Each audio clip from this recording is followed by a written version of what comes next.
2 noticias. 1. Voy a hablar con mi esposa, tras 2 años de no hacerlo. 2. Mi esposa está muerta. Falleció hace 2 años, en extrañas circunstancias. Es mi día de descanso, y la cita es hasta la noche, así que aprovecharé el tiempo para estar en la playa. A Lucía le encantaba el mar. No se metía a nadar, le tenía mucho respeto, pero daba largas caminatas por la orilla y disfrutaba dejando que las olas le lamieran los pies descalzos.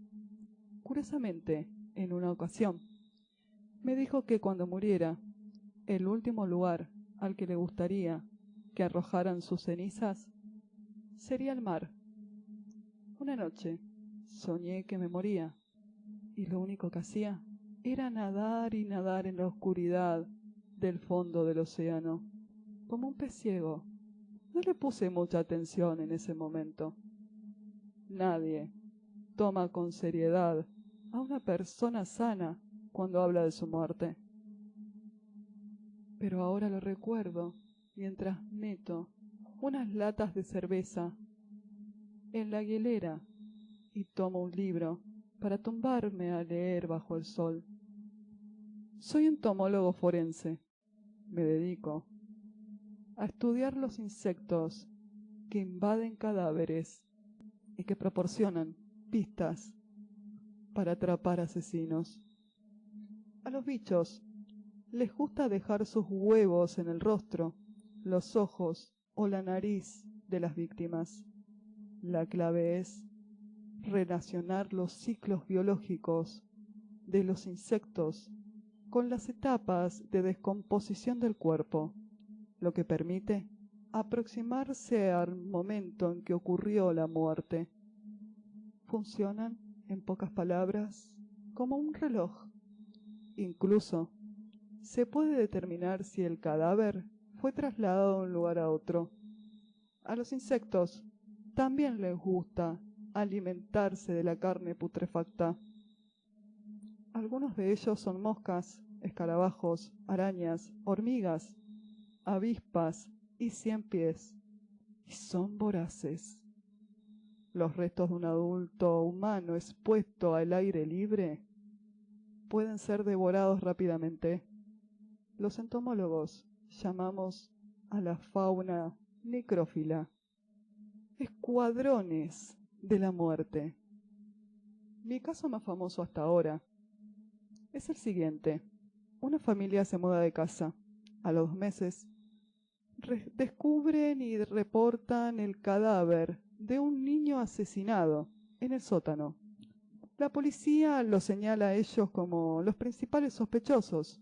Sin embargo, al analizar los insectos que habían colonizado el cadáver, pude determinar que el crimen había sido cometido antes de que dichas personas se trasladaran a vivir a esa residencia. Entonces, se acusó a los anteriores inquilinos, una pareja de ancianos que resultaron ser los abuelos del niño, auténticos perpetradores del asesinato. Una familia entera salvó el pellejo gracias a un puñado de ácaros. Hace 6 meses, mi amigo Leonardo me dijo que conocía un medium. Me aseguró que no era un estafador y que podía comunicarme con mi esposa. Lo escuché con respeto, pero me negué. Pertenezco al mundo de la ciencia, al mundo racional. Además, he visto suficientes atrocidades y cuerpos vejados de maneras insospechadas como para creer que existe un Dios y mucho menos un más allá. El mal campea por todos lados y no hay nada que sea capaz de detenerlo. Mejor que no exista vida después de la muerte, porque es muy probable que el mal continúe reinando allí. Él insistió: nada pierdes con intentarlo, y si funciona, resolverás las dudas que te atormentan. Yo te pago la sesión. No consiguió convencerme.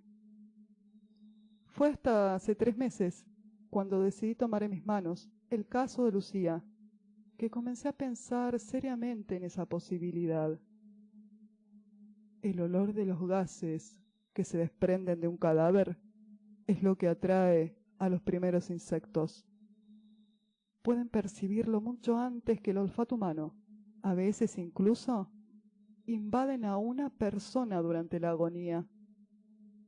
Los huevos que depositan ciertos insectos tienen un corto periodo embrionario y eclosionan al mismo tiempo, lo que da como resultado una masa de larvas que se mueven como un ser extraterrestre por todo el cuerpo.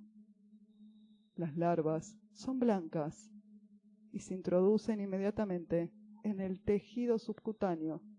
Lo licúan gracias a ciertas bacterias y enzimas y se alimentan por succión continuamente conforme pasa el tiempo.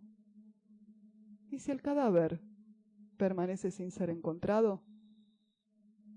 A los 6 meses, por ejemplo, aparecen otros bichos que pueden dejarlo completamente seco. Todo es aprovechado: pelo, piel, uñas. A veces, los forenses encontramos solamente huesos. Dije antes que mi esposa murió en extrañas circunstancias. Su cuerpo apareció en un bosque que está a 1 hora de este puerto. El día anterior, por la noche, la había dejado en el aeropuerto, ya que visitaría a su madre en la capital. Hacia la madrugada, cuando estaba dormido, Lucía regresó a casa, diciendo que su vuelo se había cancelado debido al clima y que más tarde volvería al aeropuerto para tomar otro avión. La escuché hablar entre sueños. Se metió en la cama y se recostó en mi pecho, como era su costumbre. Cuando desperté, ya no estaba. Supuse que no había querido molestarme y que se había marchado en taxi. Pocas horas después, al ser informado del terrible hallazgo de su cuerpo, tomé la decisión de no ser yo quien atiende ir al caso. Mi superior lo entendió y mandó a traer a Alejandro, un alumno suyo de la Facultad de Medicina. No quise saber absolutamente ningún detalle. Lucía estaba muerta. Había sido asesinada. Bastaba con eso. Nadie sabe a ciencia cierta de dónde vienen los insectos. Algunos estudios afirman que su origen está en los miriápodos, animales de numerosas patas y con tráqueas respiratorias. Otros especulan que están en los crustáceos. Lo cierto es que en el período devónico, hace 400 millones de años, ya existían insectos terrestres en las zonas pantanosas más cálidas y húmedas, y en el Carbonífero inferior, hace unos 350 millones de años, experimentaron su primera explosión evolutiva al aparecer las alas y la posibilidad de volar. Los más persistentes y evolucionados de todos ellos son, por supuesto, las cucarachas. Curiosamente, nunca he visto una cucaracha rodeando un cadáver. Como el asesino de mi esposa no ha sido encontrado, decidí revisar el caso. Analicé las pruebas recogidas por Alejandro y encontré varios errores graves, entre ellos uno que me dejó desconcertado: un fallo en el cálculo de la hora de su muerte. Lucía fue encontrada en el bosque a las 9 de la mañana por un grupo de campistas. Alejandro determinó que para ese entonces llevaba 1 hora muerta. Mis análisis indicaban que llevaba por lo menos 6 horas fallecida, es decir, había muerto en la madrugada, cuando se suponía que estaba en mis brazos, dormida. Y como yo no tenía conciencia exacta de la hora en que Lucía se había marchado de la casa aquella noche, el asunto se volvió bastante confuso. Leonardo tenía una teoría. Ella ya estaba muerta cuando me visitó. Es algo que suelen hacer los muertos, me dijo. Acuden a despedirse de sus seres queridos. Desquiciado por todo el asunto, terminé cediendo a la idea del médium. Tuvimos una cita hace 2 días. Le llevé las pertenencias de Lucía, que me había pedido. Ropa, objetos, fotografías. Luego, me dio una fecha y hora exacta. Hoy, a las 9 de la noche. Ella te llamará por teléfono, dijo en un tono solemne. Tengo un sueño recurrente con Lucía. Primero, veo los insectos que devoran secretamente su cuerpo. Llego a la escena del crimen y me doy cuenta de que sigue viva intentando quitarse los insectos. Pero es imposible, son demasiados. Ella me reclama. Tú los trajiste hasta mí. Después, ella no puede hablar, porque comienzan a salirle por la boca. Es entonces cuando le cierro los ojos y me despierto.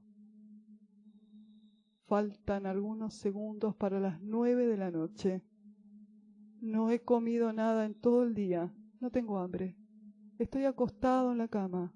El teléfono reposa sobre la mesita de noche.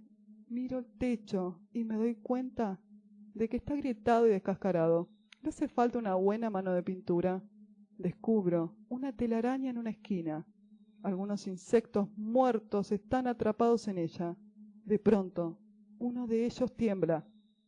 Está vivo y luchando por liberarse. Justo en ese momento suena el teléfono. 1, 2, 3, 4, 5 veces. Descuelgo. Escucho el sonido del mar.